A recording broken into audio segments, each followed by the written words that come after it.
California es la cuna del vino estadounidense. En el valle de Napa y Sonoma, vastos viñedos se extienden como un mar verde y dorado bajo el sol abrasador. Sus bodegas han construido fortunas y el éxito de sus etiquetas es reconocido a nivel mundial. Pero en el año 2020, en medio de una de las temporadas más secas de la historia, una tragedia sacudió a la comunidad vinícola. Un incendio devastador redujo a cenizas cientos de las hectáreas de los viñedos más importantes de esta zona, destruyendo millones de dólares en producción y dejando a los dueños en la ruina. Al principio se pensó que este solo sería uno de los incendios que asolan California año tras año. Sin embargo, a medida que los investigadores analizaron la escena, comenzaron a aparecer pruebas inquietantes. El fuego no solamente había sido un accidente, había sido un acto premeditado. Alguien había encendido la chispa que desencadenó la catástrofe. Era una noche sin luna cuando el fuego comenzó. Los trabajadores del viñedo Montclair Vineyards, una bodega familiar con más de 4 generaciones de historia, dormían en sus casas cuando el viento caliente trajo consigo el olor inconfundible del humo. En cuestión de minutos, las llamas consumieron los campos, en parte gracias a la sequía extrema que había en California. Para cuando los bomberos llegaron ya era demasiado tarde. Más de 200 hectáreas ardían en una vorágine de llamas anaranjadas. Los propietarios Daniel y Oliva Montclair miraban desesperados cómo su legado se reducía a cenizas. La impotencia se apoderó de ellos mientras intentaban rescatar lo poco que podían.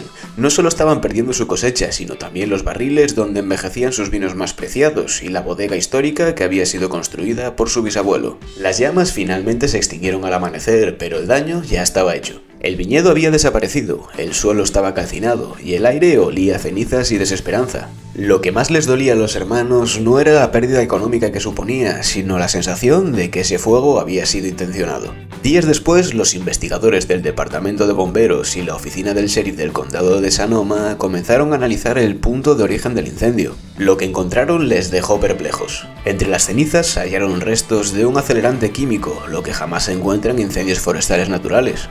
Alguien lo hizo a propósito, murmuró uno de los peritos mientras tomaba muestras del suelo. La hipótesis de que el incendio había sido provocado tomó fuerza cuando encontraron un bidón metálico a pocos metros del punto donde habían comenzado las llamas. El contenedor estaba carbonizado, pero aún así se lograron distinguir rastros de gasolina de alto octanaje. Esto disipó las dudas, no era un accidente. Los Montclair estaban destrozados, no solo habían perdido su viñedo, sino que ahora tenían la certeza de que alguien los había atacado deliberadamente. Pero ¿quién querría hacerles algo así? No tenían enemigos conocidos y su negocio, aunque exitoso, no parecía lo suficientemente polémico como para atraer ese tipo de represalias. Las sospechas pronto comenzaron a apuntar a la competencia. En los últimos años, la industria del vino en California se había vuelto ferozmente competitiva. Las bodegas más pequeñas luchaban por sobrevivir en un mercado dominado por conglomerados multimillonarios que compraban tierras a precios exorbitantes y monopolizaban la distribución. Uno de los investigadores descubrió que unas semanas antes del incendio, la familia Montclair había rechazado una oferta para vender el terreno a un fondo de inversión extranjero. El comprador misterioso, representado por una empresa inmobiliaria con sede en San Francisco, había presionado con insistencia para cerrar el trato. ¿Podría haber sido esta negativa el motivo del incendio? Mientras tanto, la comunidad vinícola comenzó a murmurar sobre un patrón preocupante.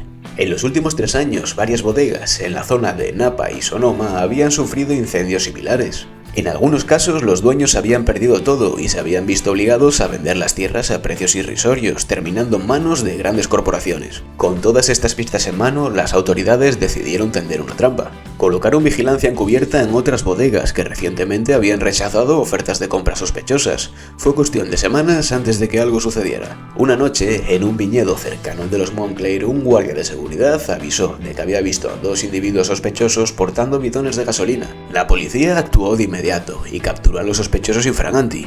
Uno de ellos era un excontratista vinculado a desarrolladores inmobiliarios, el otro un empleado de una compañía de adquisición de terrenos. Bajo la presión policial, los detenidos confesaron que habían sido contratados para incendiar pequeñas bodegas y así obligar a los pequeños productores a vender.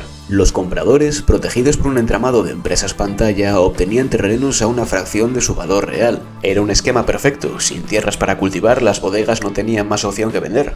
Las detenciones destaparon una red criminal que había operado durante años en la región. Grandes corporaciones vinícolas y fondos de inversión fueron señalados como parte del esquema, aunque la mayoría negaron cualquier vínculo directo. Sin embargo, el escándalo fue suficiente para que interviniese el gobierno estatal, implementando nuevas regulaciones sobre la compra de tierras agrícolas y la protección contra incendios provocados. Para los Moncler, esta historia no acabó ahí, ya que gracias al apoyo de la comunidad y otros viticultores afectados consiguieron recuperar sus viñedos y empezar de cero. Volvieron a plantar vides, restauraron lo que pudieron y con el tiempo lograron recuperar parte de su producción. Su historia se convirtió en un símbolo de resistencia y lucha contra la corrupción en la industria del vino. El incendio de los Moncler fue solamente uno entre muchos de los que intentaron controlar la industria vinícola en América. Aunque el esquema fue expuesto, las fuerzas que impulsan la codicia y la competencia desleal siguen presentes. En un mundo donde el vino es sinónimo de lujo y exclusividad, algunos están dispuestos a llegar a extremos impensables para hacerse con el poder.